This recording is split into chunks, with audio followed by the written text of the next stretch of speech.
She is an active member of the National Coalition of 100 Black Women's Oakland Bay Area.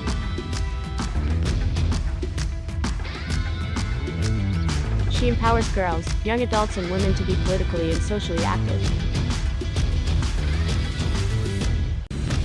She is a speaker for NAMI fighting the stigma on mental illness. She empowers and encourages women to appreciate and live their best life.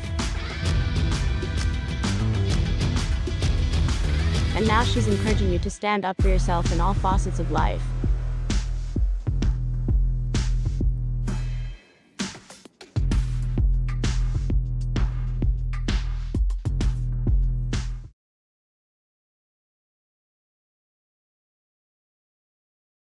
Hello, everybody. Welcome to my third episode of TeeTalk. We're going to talk about mental illness today. I just finished having a wonderful mental illness interview, and I thought that there's still so much to say, so much to talk about. You know, we oftentimes are still fighting the stigma of mental illness. And the more that we talk about it, the more that we normalize it, we make it a regular conversation, the more our friends, our families, and loved ones will feel comfortable letting you know that they don't feel good or they need some assistance. One thing that I've done as someone that I live with anxiety and PTSD, and those wonderful gifts came from living with someone who was an abuser, domestic violence abuser. And although it was never physical hitting, there was definitely an enormous amount of emotional and verbal abuse. And from that, I lost my confidence. I lost my ability to be able to make decisions, trust in myself, trust if I'm making the right decisions, because I was often being undermined. Now, as I continue, and I'm much better with those things now, and I'm getting back to myself prior to that situation, I just want to encourage everyone that we are all living with something. There is no dishonor in living with a mental illness. The only dishonor that there is not getting the help that you need, not seeking out that and being the example to show your children that it's okay to have a mental illness. It's what you do with it next. You know, when you think of mental illness, most people think of bipolar disorder or borderline personality disorder or schizophrenia. And those are all very important, and they are severe mental illnesses. But you also have things such as PTSD, post-traumatic stress disorder. You also have anxiety. You have dissociative orders. You also have OCD. There are a lot of different disorders that we're living with that we don't even know or haven't even thought that that could be a mental illness. So I want to encourage everyone. When I found out that I had anxiety and it was kind of crippling me a little bit, my doctor helped me to turn it into a superpower. So I now tell folks that my anxiety is my superpower. How is that? It's very keen on what I will and I won't deal with. Like, my anxiety tells me in a split second, not a good situation. I don't argue with people anymore. I just cut you off. I don't fight with anyone. I don't allow things to sit in my head. It requires that I deal with it right now and move on from it, because it understands festering. And I understand festering is no good for my psyche, and it's no good for relationships. So I've been able to, with the help of my therapist, take my anxiety so I don't get the clammy hands and, you know, the nerves and the balls of sweat, and to take it and listen to it when it tells me this is not a good situation for you. I'm about to start sweating. So I immediately start making my exit out of that situation, whether it be physical or whether it be verbal. And so that's something that we have to do. We need to give people license and permission to have mental illness and speak about it, because some people don't, because of cultural reasons. And growing up, you know, in the Black culture, oftentimes mental illness was not really taken seriously. Or people would say, oh, that person's acting bipolar, or she's crazy, or he's crazy, or there's nothing wrong with that boy. When in fact, there were signs that different things were wrong with people. Or what about knowing that someone is dealing with some type of trauma as a child?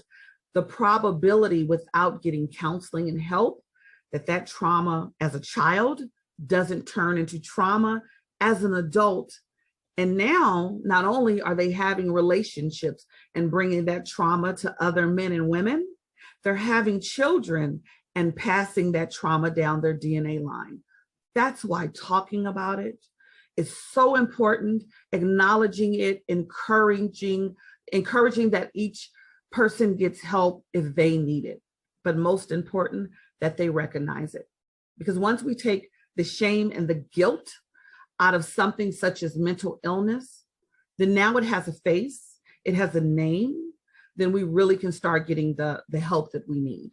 And so I want to encourage everyone that if you feel like you are struggling with something, you are going through something and you don't quite know what it is, to reach out to a therapist. And I know that there has been, social, medical, economical disparities in this country, but contacting your local social services, telling them that you need mental assistance, they should be able to get you the help that you need. I'm a Kaiser Permanente member, so I just reached out and got me a therapist. I talk about it all the time because I'm not ashamed of it. I'd rather people know. I talk about it. Maybe I can help someone who, will look at me and say, you don't look like anything's wrong with you. Well, often people don't look like anything is wrong with them, but you don't know things are actually happening. So I think the more we talk about it, the more we have no shame and guilt.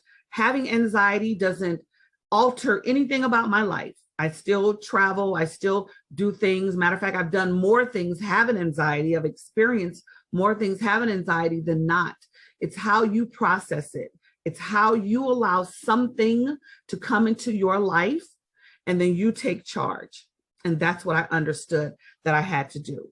So I want to encourage everyone. I'm a speaker and presenter for NAMI. I'm going to have the information for their hotline at the end of this message. If you feel that something is going on and you don't have anyone to talk to, or you need help, or you need to seek help, then call the NAMI hotline. On every first and third Friday of the month, I have Black Minds Matter. It's a virtual support group where different individuals from the Black community, we come together and we have conversations.